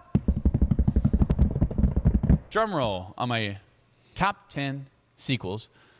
Kansas Nation to our old employer.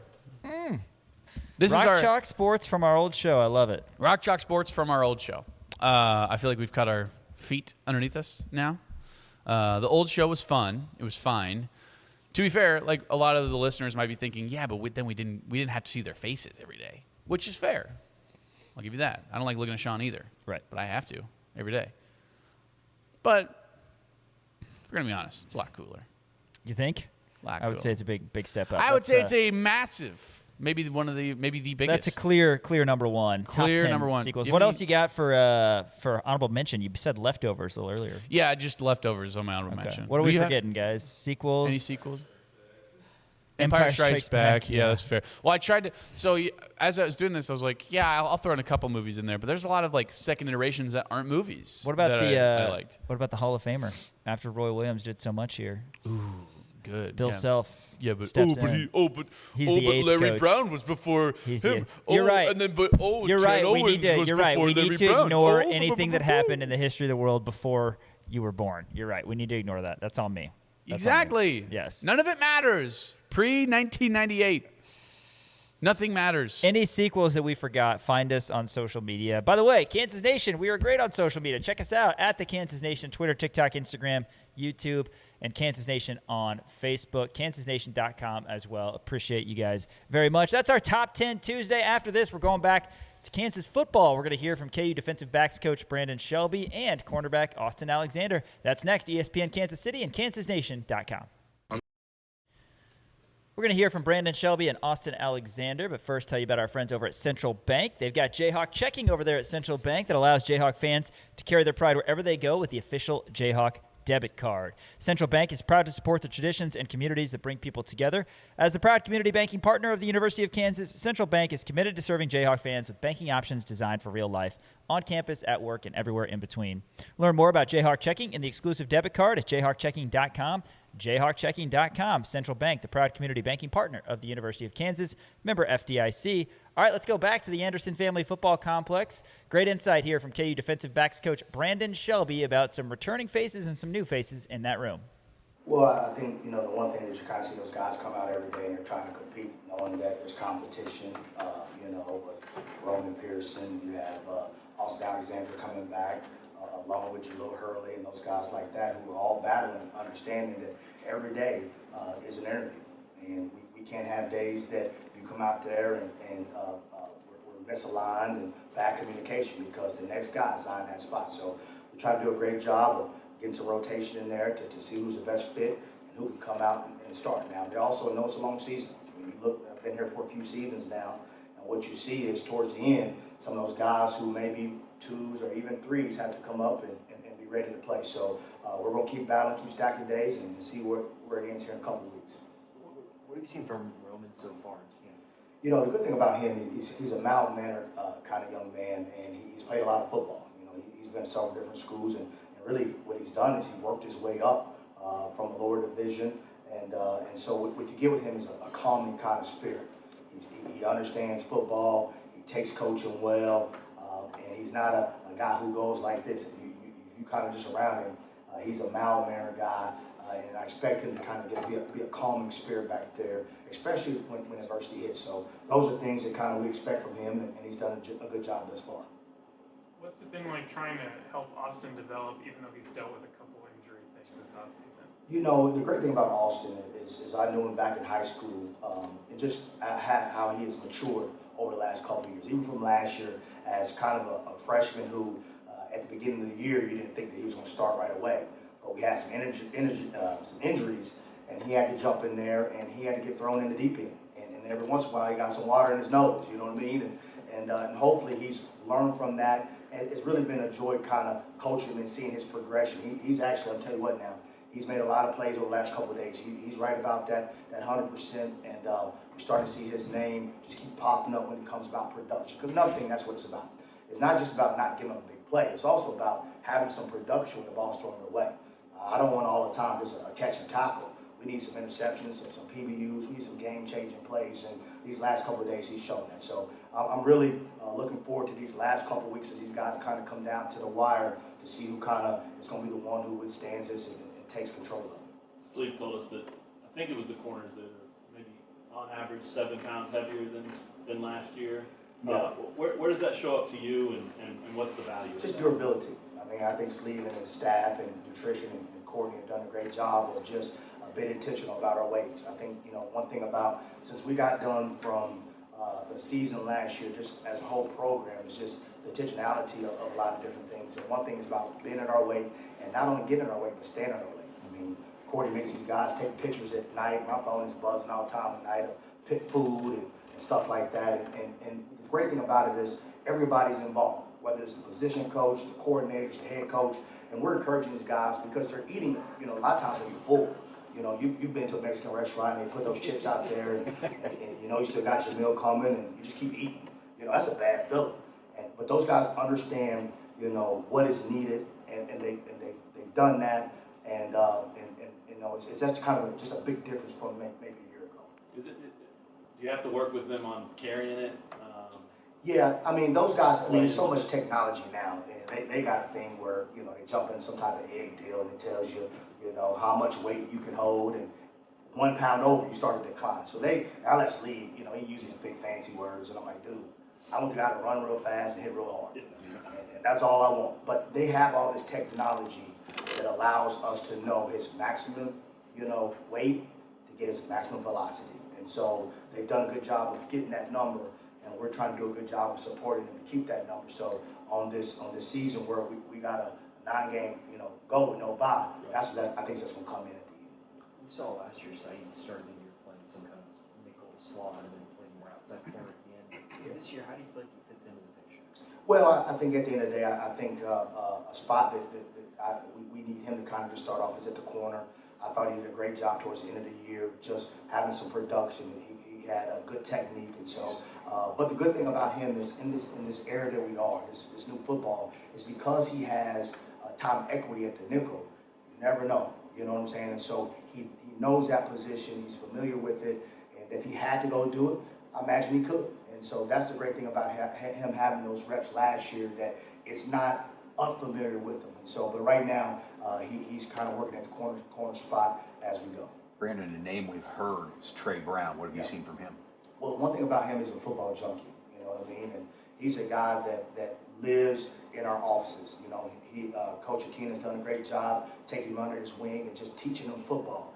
He's like a sponge, and that's going to give him an opportunity as a freshman to maybe play, because he's very, very, on the mental side of it, different from most freshmen. He's a mature kid, and his parents did a great job with him, and they got a great family out there, but you knew that recruiting. You could tell the way he carried himself, you know what I mean? And so those same things we saw in high school, he's done a great job, especially as a freshman coming in early. And so he continues to make plays. He's still a freshman. He's still learning. But the good thing about it, he loves coaching. He's taking coaching, and it's been a pleasure thus far coaching.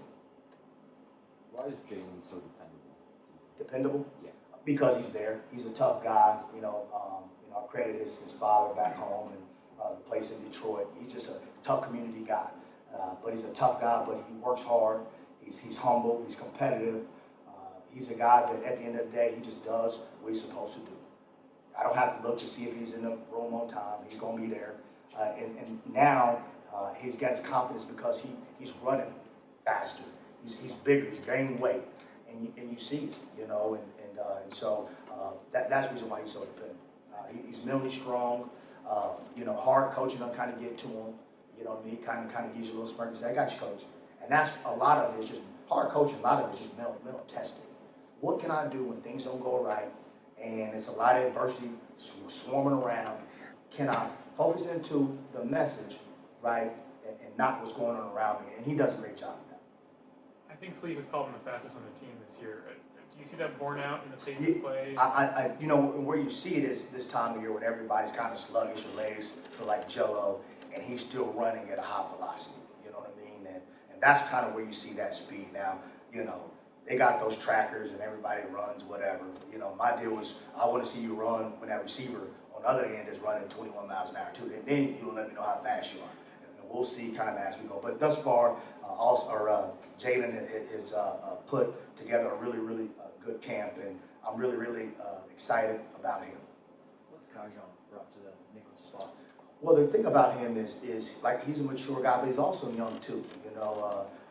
He's a guy that knows the position because he played it not only in this league, so he understands it. And at the last place they were in, they had hard coaching too. You know what I mean? And so he's not above that. He understands that, and he's done a great job just kind of coming in and fitting what we have. And I expect him, you know, as he gets more and more comfortable with the scheme, I expect him to do some good things for us here coming up as well. It's taken a while for you guys to get fully healthy at some of those safety spots and also the nickel. How have you kind of worked through the process of evaluating what you have while maybe not having a full deck? Well, you know, you hear it a lot, but this is a next man up mentality. You know, that's what you have to have, because ultimately this is a game, a violent game playing by violent men, which means there could be injury. And so what we have to do is we have to go there and make this. I thought we've done a great job since last season, just, you know, slimming the playbook down, making it a little bit more simpler for those guys to plug and play. That's this day in college football, man. That's what it's about.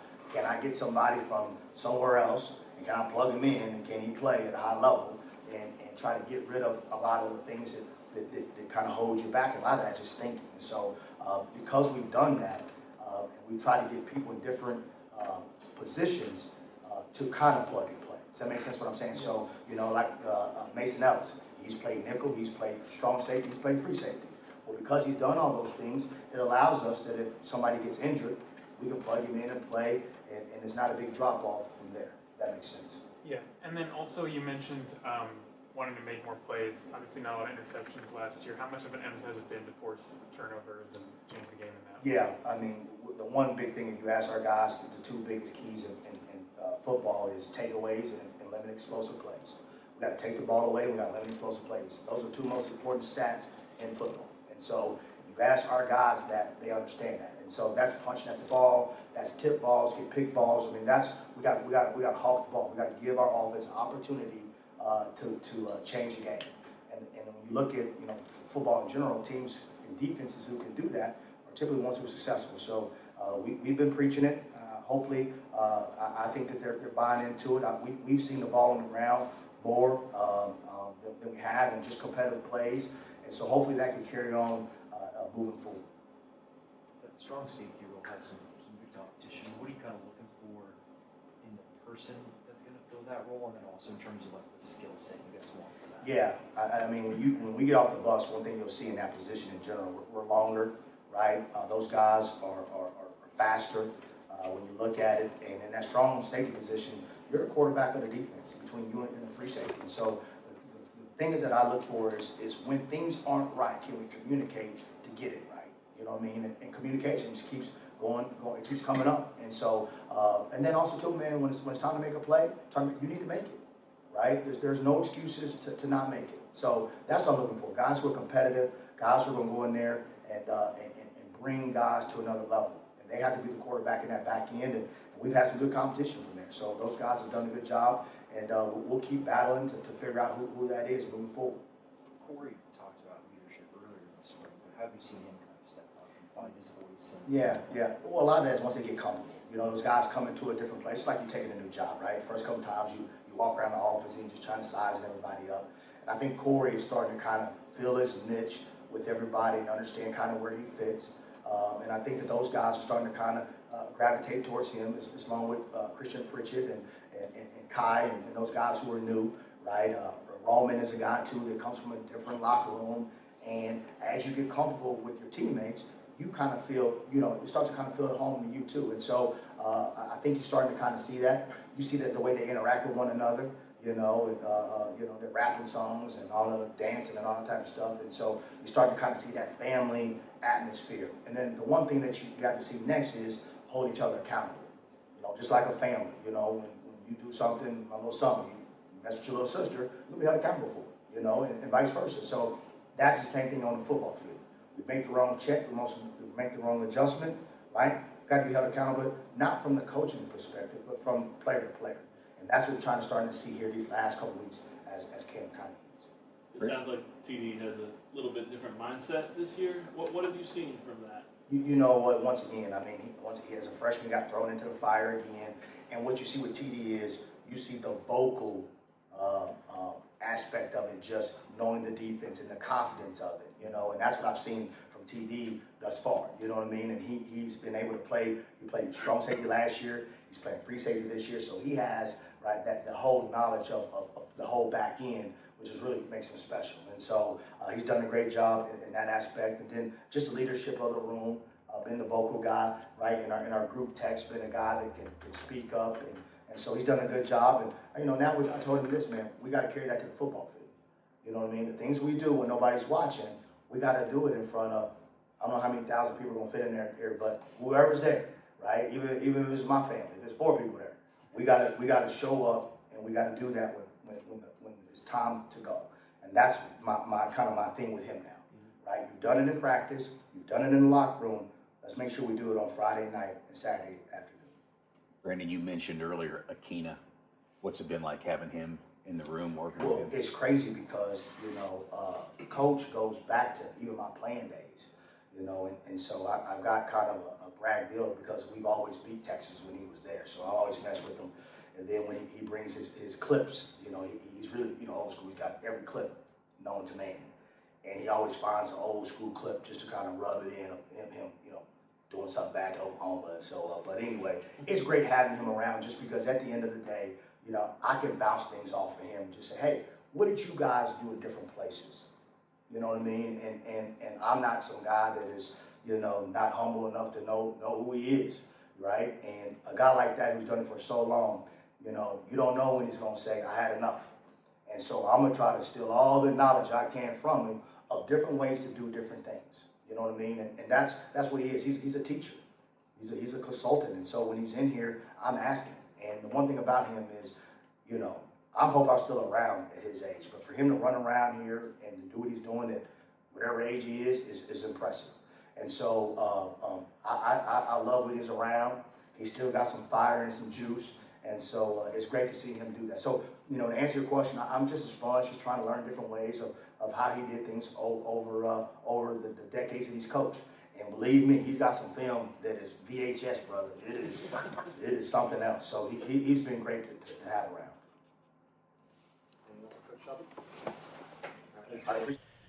Well, I think, the one thing that you kind of see those guys come out. And Shelby, really interesting. I said this earlier in the show, Dan, but, you and I were speculating off air, actually, breaks about how this might look because we have guys we're really high on. Roman Pearson, one of those guys. We heard from him earlier. We're going to hear very shortly from Austin Alexander, but, he's a guy as a returning player, third-year guy. He wants to have an impact.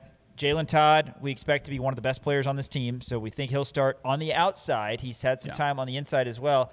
And then you have some nickel-type guys like Kaijon Cummings-Coleman, like Saeed Gibbs, like Mason Ellis. It'll be interesting to see not just who fits where, but, again, schematically with DK McDonald, you don't know how that's going to look in general. Yeah, I agree. And with Roman Pearson, what he did at Ball State, you really liked the season that he had last year, a really nice young cornerback who has really good size. When you look at Austin Alexander, what he did last year, kind of thrown to the wolves a little bit, right? And I think that's kind of the story surrounding Austin Alexander is, he was good for being a guy thrown in there so early in his career. But at the same time, you probably want somebody with a little bit more experience. And, he has the experience under his belt of being that starter from last year when you didn't really think that he was going to be that number one guy last year, right? And obviously you have Jalen Todd on the other side, who was really, really nice. But Austin Alexander, I think there's still some holes in his game, right, in terms of coverage, in terms of backwards speed, in terms of, fitting into the schematics, right? I think we're going to see a lot of Roman Pearson on that other side with Jalen Todd. Austin Alexander is going to be playing a role in this defense this season. It all kind of depends on how you use him, right? And you have other guys who could potentially play on the outside. You have Saeed Gibbs, who, Brandon Shelby talked about potentially playing him on the outside. I would hate that because I don't think Saeed Gibbs is fast enough nor has the man coverage ability to be able to do that, especially on long balls down the field. But with Saeed Gibbs and what he's able to do in the run game, playing that nickel corner position, I really like his upside there, right? Kaijon Cummings-Coleman, I really like the fact that he can play that nickel spot too. So we talked about versatility on the offensive line. there's some versatility in the secondary as well. You can rotate some different guys. Mason Ellis can play either free safety or he can play that nickel spot, right? Corey Gordon and Taylor Davis, honestly, they're interchangeable at the strong safety and the free safety position, right? Jalen Todd can play on the inside. Now, that hurt Kansas a lot last year whenever he had to do that because you kind of had to have one of the Dye brothers out there. And again, this feels like we've brought them up a lot, and I don't want to disrespect the Dye brothers because you liked what they did for the program, but at the same time, you have better guys, you have better options, and you have more versatility in the secondary this year than you do in years past. One thing we haven't talked about, but just as kind of a blanket statement, this team looks bigger and way more athletic than last year. Yeah. Right? I mean, we talked about this positionally, but like Kyjon Cummings-Coleman, that's a dude with a good frame. Corey Gordon has a good frame. Najee Cox, Nick McMillan, those guys have good frames. Yasin Willis, Dylan Edwards. I mean, these are Big 12 caliber bodies for Kansas, and I'm looking forward to that. Let's go back to the KU football building, and let's hear from Austin Alexander. We talked a lot about internal competition. He will certainly be competing for a corner job, and here he was earlier this week. Fall camp been pretty good, each day I'm getting better. Each cycle, how we doing it, I'm getting better each day. We know you were hurt in the spring. Yeah. Tell me about what's been like coming back from that. Coming back, it's been pretty smooth, I really got fixed up, so I'm coming back. I feel way better out there. What's the competition been like at outside corner? It's been great, Each day somebody has to make a play. Like each day, it forces you to really go out there and compete every day. Because I know somebody can take my spot. Yeah. What are you trying to show to prove that you're the best person to be out there at that spot? Like what are the things you think you need to demonstrate? I definitely got to get my hands on the ball. Showing up in the run game, being aggressive. You go up against the wide receivers a lot in practice. I mean, what have you seen from those guys? Do you have any matchups that you like when you line up against somebody? No, I like guarding them all. Keaton, Cox, Five. I guard them all. Like each person, each receiver is better at doing something. You know what I mean? So. What are the things that coaches have told you that they're looking for you to do during this fall camp and the season beyond? Yeah, they want me to create turnovers, show up in the run game, be aggressive, going out there and competing. That's what they want. Turnovers was an area where the team struggled a little bit last year. What's gone into trying to plan to do more of that this season? We really focusing on the small details. A play could go either way, even if you right there. So we working on those small details when the ball get there. How's your position group grown as a family over the? I know it's been great. From spring to now, it's like we a brotherhood now. We got all new transfers. You get to know each other. I feel like we really know each other now. How would you describe Roman? Roman, yeah, he a real cool dude. He competes every day. He go out there, just like I do. Yeah, We hear he's a pretty calm presence in the room, right? Yeah, he a real calm guy. He not like a talkative guy, but if you get to know him, he gonna talk to you. But he just overall calm guy. What's the biggest way you think you've grown since last season? Obviously, you got thrown into the fire a little bit. How do you think you've grown since then? My technique got way better. I put on a little size when from then to now. I think I've grown that way. Coach Lee just talked a lot about the size and the faster and stronger how everybody has been. I guess for you personally, where do you think you've gotten better in terms of, is it size, is it more speed? I mean, what have you done in the offseason? More size, I definitely got the speed. I got to get my speed back, especially from having a surgery, but definitely the size. How long did it take or do you feel like you're back at 100% now? Are you getting close? No, I'm getting right there, yeah. Okay. Yeah, I'm getting right there. Because I know Coach Leipold said you had a setback at one point. Yeah, I definitely had a minor setback, before fall camp, but fighting through that, and now I feel good. This probably was one of my last cycles, probably one of my best cycles. Has it helped having the shorter cycles this year? Yeah. 100%. I love the schedule. The schedule is probably one of the best I've had since I've been here. So I've been here for 3 years, my third fall camp, and I love this one. Why do you think they decided to change it up this season? Because of the long stretch we have with the 9-week game, they want to take care of us. Yeah. And this is probably one of the best ways possible. What's it been like with Coach Akina out there? Coach Keenan, he's a great. His resume is crazy. So his knowledge of him being around the game for so long, it's amazing. So I feel like that was a big grab. Does he actually pull out VHS tapes? Nah, he definitely got to cut up some real old film. But it's the same. It's the same, overall. Coming into this year, obviously last year you played a lot of snaps, high impact player. Yeah. What's your mentality going into this year? Is it a little bit different than years past? Yeah, I mean, going out there, that was my first time really out there. This year, I'm going in way more confident.